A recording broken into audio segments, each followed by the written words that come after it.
Lovely to be back. I was a PhD student here, as well as an undergrad, a PhD student in 2006, which any of you who are studying for a PhD knows means I was doing absolutely everything other than my PhD.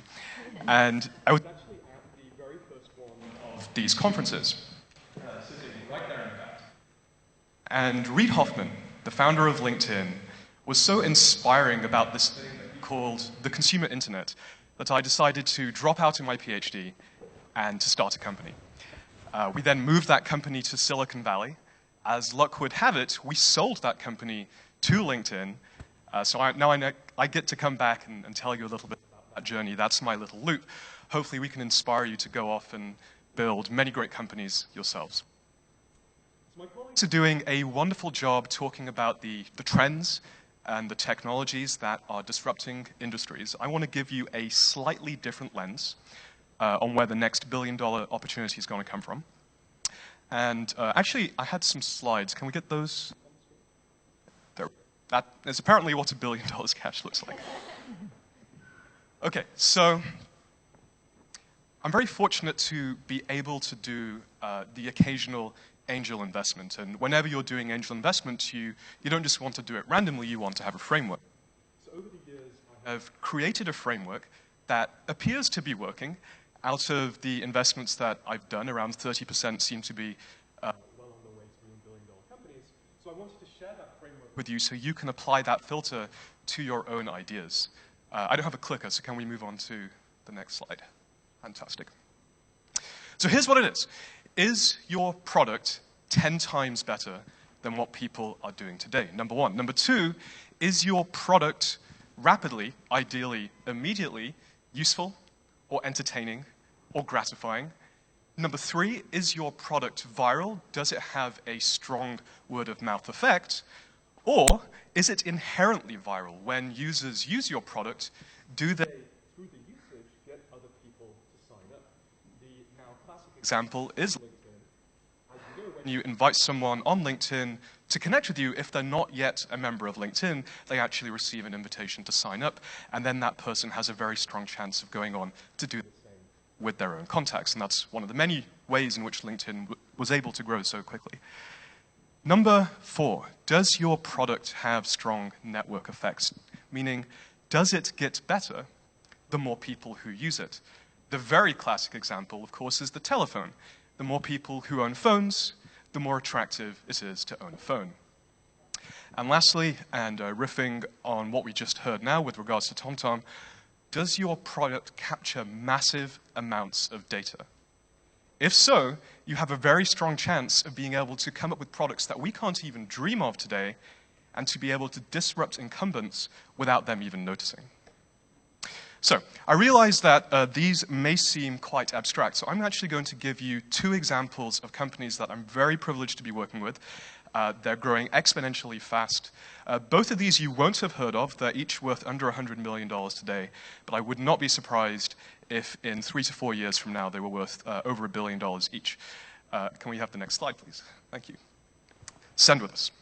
Okay, so you're starting a company. You want to send some email. If you want to send the same email to 1,000 people or 1 million people, that's easy. There are products that do that, products that you may have heard of, like MailChimp and Constant Contact.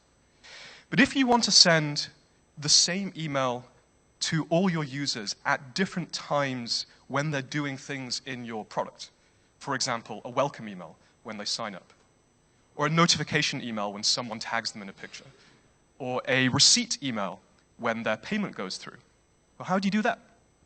In fact, there is no off-the-shelf product to do that before SendWithUs. People today do it in-house. Airbnb has around 15 engineers in-house who have built this system. Dropbox has around 20 engineers in-house who have built this system. Amazon has around 100 engineers in-house who have built that system. Old-school companies like Intuit and Autodesk have hundreds of engineers spread across India who receive requests from a marketing team in San Francisco, for example, to change a subject line. 2 months later, that subject line is changed and saved in a source code repository that nobody looks at. Not only is this excessively expensive, it's also incredibly slow and actually makes you very vulnerable to being taken over by your competitors. Enter Sendwithus. Sendwithus is an extremely simple API. You can connect with it in a matter of hours, and you can be sending your first email in a matter of minutes thereafter. Okay, so let's analyze this as I once did against that 5-point framework. Is it 10 times better than what people do today? Yes, absolutely. You can have a team that's more than 10 times smaller than what you want, and also it's 10 times faster. The incumbent today is ExactTarget. To integrate with ExactTarget, they'll sell you on a 9-month integration. It actually takes around 12 to 16 months to fully implement it.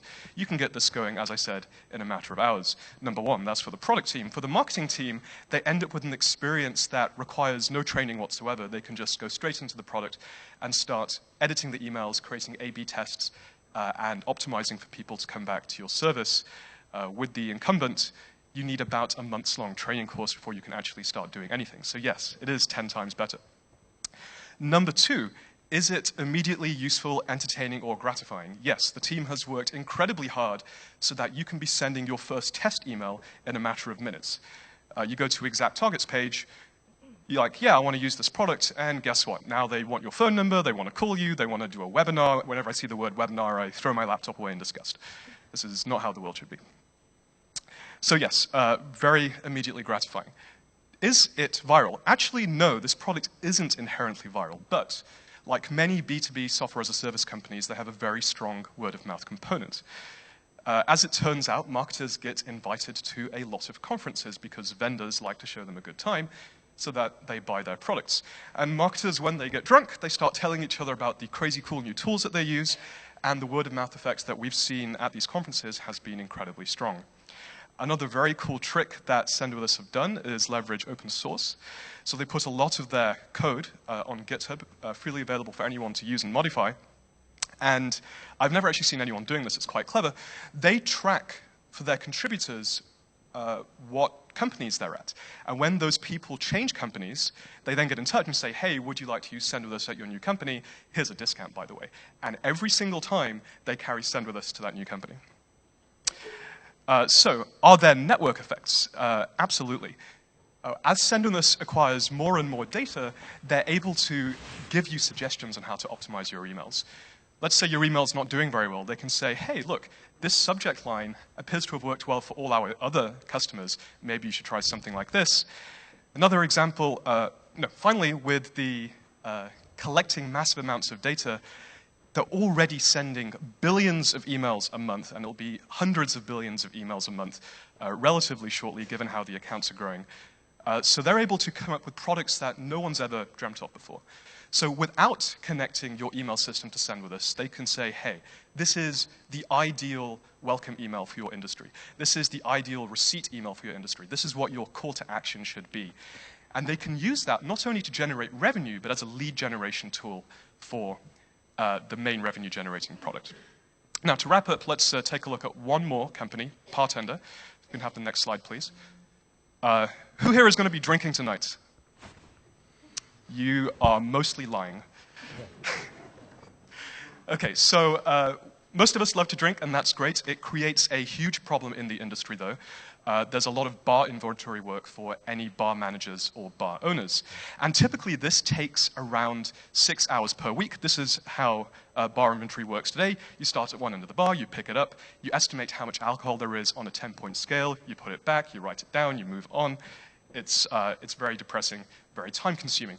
And as a result, no one really does this. It happens roughly about once a month.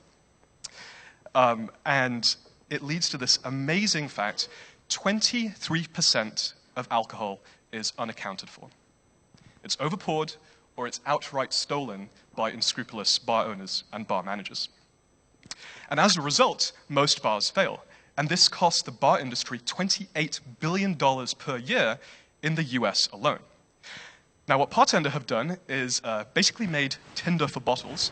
You swipe up or down to set the par level and left and right to move through your bar.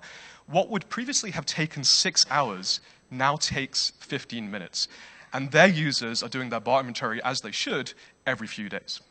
So, is it 10 times better? Absolutely. It for sure beats writing things down on the back of an envelope and typing it up into Excel, and in theory, seeing what you've run out of and ordering more. They can even generate your purchase orders for you automatically. Is it immediately gratifying and useful? Yes. It, in fact, was modeled after Tinder, so you have that happy sensation of continuously swiping, and before you know it, you're done. It feels like a game. Is it viral? Again, no, not inherently, but there are two very interesting facts about the food and bev and the hospitality industry. Number one, everybody knows everyone, everyone is friends. Number two, you tend to work in multiple places at the same time. You might be Monday, Tuesday, Wednesday at one bar, and in the weekend at another. Are there network effects? Absolutely. They are able to say,